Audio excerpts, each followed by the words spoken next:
The Meaning of Dreams was the title of this week's episode of The White Lotus, and with it opening with a tsunami consuming Victoria Ratliff, it felt like it was a symbolic moment which represented the family's collapse being imminent. With this episode really feeling like the one where cracks were starting to show in every arc and the deterioration of many of the existing relationships and consequences of actions looking like they could be felt in the next episode. This one was all about planting the seed of the potential conflict that could be on the horizon, whether that be between the three girlfriends who have now all been on the receiving end of harsh words by each other, Rick and the grief that he's feeling, Timothy and the walls closing in, and even Gaitok and the threats of him losing his job, or worse, due to the bodyguards. So with that, let's dive into this week's episode and break down all things The White Lotus Season 3 Episode 3. Just to let you know, this video will contain spoilers. The meaning of the tsunami. This episode opened up with Victoria being stood on a beach during the early hours of the morning, and there was a tsunami that was imminently approaching the shore that she was standing on whilst her duvet was wrapped around her. Lachlan was also there, and he said the line, "This is what it looks like before a tsunami." Considering the episode was titled The Meaning of Dreams, this is a scene that definitely held importance. When looking at what was going on in the dream, everything was connected to her subconscious and things that were on her mind. For example, she was outside of her home, a place that was familiar. Lachlan was sitting there talking about a tsunami because he'd been showing her videos of that before. She had a duvet wrapped around her, most likely because she was tucked up in bed. There was the sound of rain because that's what she could hear in reality. There were workers from the White Lotus Hotel there because she'd passed many of them whilst on her trip, and most importantly, Timothy's voice was ever present in the dream too. This is because he was on the phone whilst she was lying in bed and talking about the problems that he had, the very thing which represented the tsunami. I think this dream is actually symbolic of Victoria being aware of the fact that there is something that's wrong, and it's almost like a warning from her subconscious that things are all going to come crashing down very soon. The fact that within the dream she was just walking out into the direction of the ocean, like the man in the video that Lachlan showed, showing that there was no fight, it highlighted that right now her lack of actions in just going along with it all was her knowing that the devastation wasn't far away. The fact that she asked Timothy if everything was okay and if there was something wrong at the end of the episode was her actively going against the mindset that she's had and looking for some kind of protection and prevention from the water that would hit. The tsunami also featured later on in the episode where Timothy had received a ton of phone calls from his office and also the FBI. Lachlan pulled up the video of the man standing in the middle of the beach as the water ended up consuming him. The man in the video knew that there was no outrunning the death that was on the horizon, so he just accepted his fate. That video felt like the perfect representation of Timothy's mind and the fact that everything was closing in on him and he was running out of options to find a way to survive. The shot of his face also supported that, with the outside of the frame being blurred and the center being the only thing that was in focus. It represented his headspace, but also the fact that he was being boxed in. The Ratliffs. The Ratliffs are probably my favorite characters to follow in the show. Whilst there's a lot to break down with Timothy, let's first start by looking at the dynamic of the siblings. Within this episode, there was an insight into a bit of jealousy and childlike behavior from Saxon. This came when he hysterically said, "You always get what you want," because he was upset at the fact that he had to give up his phone and feeling like it was because of Piper, even though it was his father who suggested it, showing that there was a deep-rooted sense of jealousy. Even though he works with his father and is admired by Lachlan, he felt hard done by when it came to decisions being favoured for his sister. There were also moments where we saw that he was chasing the validation from his father, such as when Timothy was receiving the phone calls, he asked if there was anything that he could do to help, whereas Lachlan simply asked if there was anything wrong, showing the two different approaches in the brothers. One proactive and offering help, and the other just inquiring, something which matched everything that was said about Lachlan in his body language treatment. And also, there was another moment when Timothy lied to Saxon and said that he was great at his job and that he was proud of him. Saxon's whole demeanor changed when this was said, and he was more willing to give in to his father, showing that he is trying to be like his father and he'd do anything for him to be proud of him. So I wonder how Saxon will act if he finds out what's actually going on. We also saw Saxon reaching out to Chloe in this episode, and it seems like there's definitely going to be a fling of some kind that might occur. With Greg noticing the pair locking eyes with each other, I wonder if that could mean that something sinister could be on the horizon for Saxon if he goes too far. With regards to Lachlan, there were a few interesting moments with him. mainly from his posture treatment. The practitioner said how he sat in defensive positions and that with his left leg over his body, it meant that his female side was protecting him. Lachlan is the character that is the most malleable out of the siblings, and in a house full of large personalities, he seems to go from the side of his brother to the side of his sister depending on who he's around. He definitely feels like the mama's boy, and with the quest that Saxon is setting out on in getting Lachlan to be intimate with somebody, I think through that we might learn more about his sexuality and the things that he's hiding. His brother is trying to mold him into a miniature version of him, but I feel there's definitely going to be some resistance the more that it goes on, as Lachlan is drastically different to his brother. He's just not really vocalized how he feels. With Piper, we didn't get much time with her, but the thing we saw most was just how different she was to the rest of the family.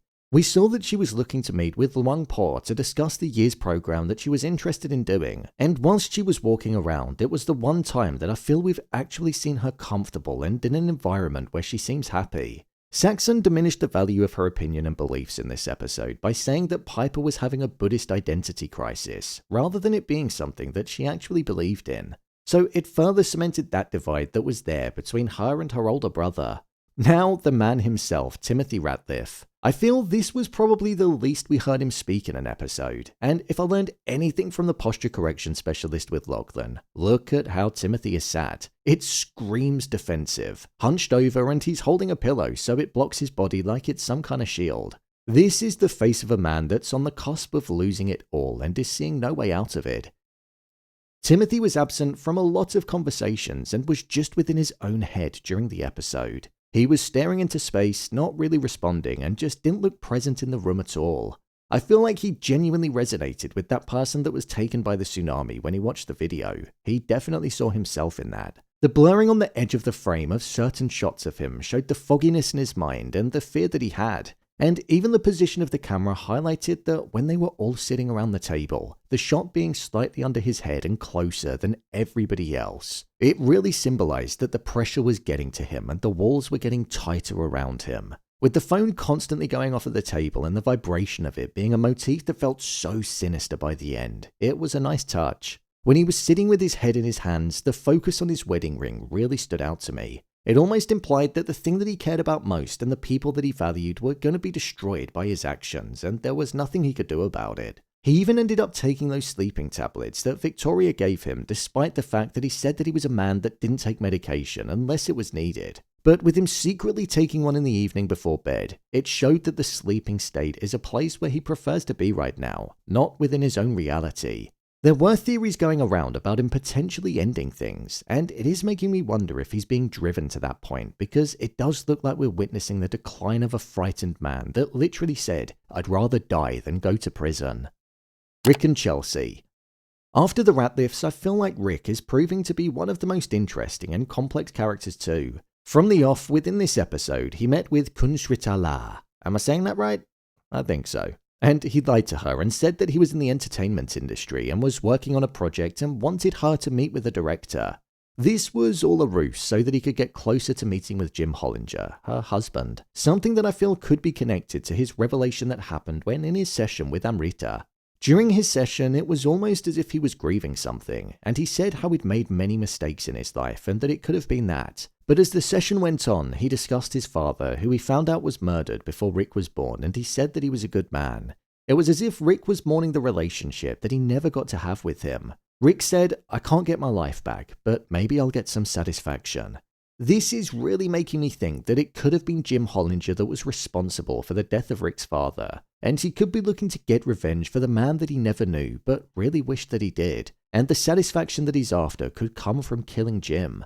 Rick ended up phoning somebody called Frank and looking to meet with him when in the city. There was a clip of Rick in the trailer with a weapon, so I wonder if Frank is going to be the person that's going to give it to him, and then maybe he's going to look to use it on Jim Hollinger. Something that also supported the mindset that Rick had was the fact that he saw himself in the venomous snakes, and he released them because it was almost symbolic of the act that he was going to eventually do, which could ultimately allow him to feel free from the burden which could be the death of his father.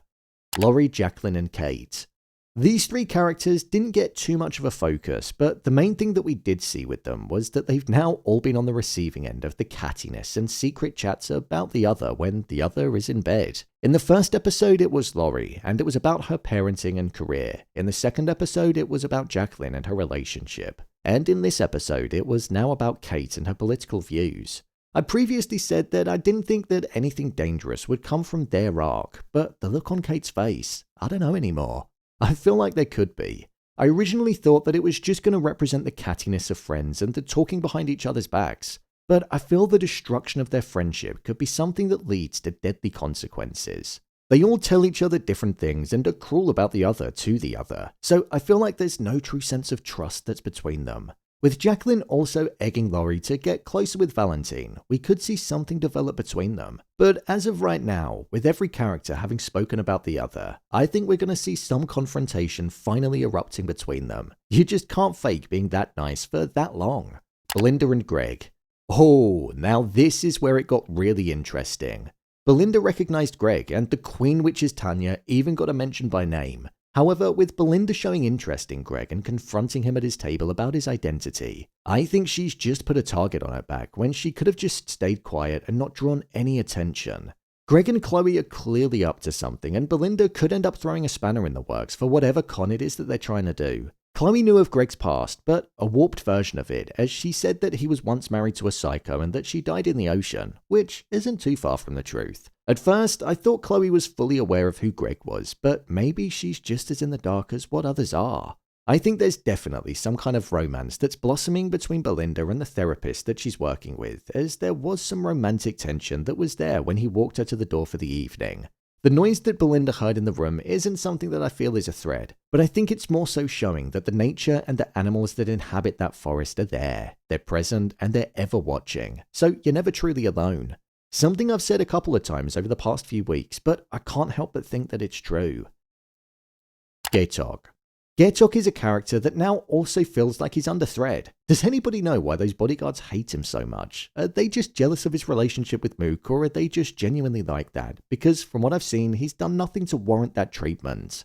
Gaitok finally approached Kun Shritala and said if she ever needed any other bodyguard, then he'd be willing to step up and do it. Something which he went and told Mook because it genuinely feels like he's doing it more for her than he is himself. So I do wonder how that's going to unfold and if he'll get a position. Maybe if something occurs between Rick and Hollinger and one of the bodyguards ends up being killed or harmed, then that might forge a pathway for Gaitok to enter. We also saw that Gaitok had a meeting scheduled about the robbery that happened and that it looks like he could be getting into some kind of trouble for it occurring. The bodyguards mentioned that Fabian said how he wanted him to lose his job and that he only still has his job because Shritala liked him. So I wonder if accusations are going to be thrown his way for some potential involvement.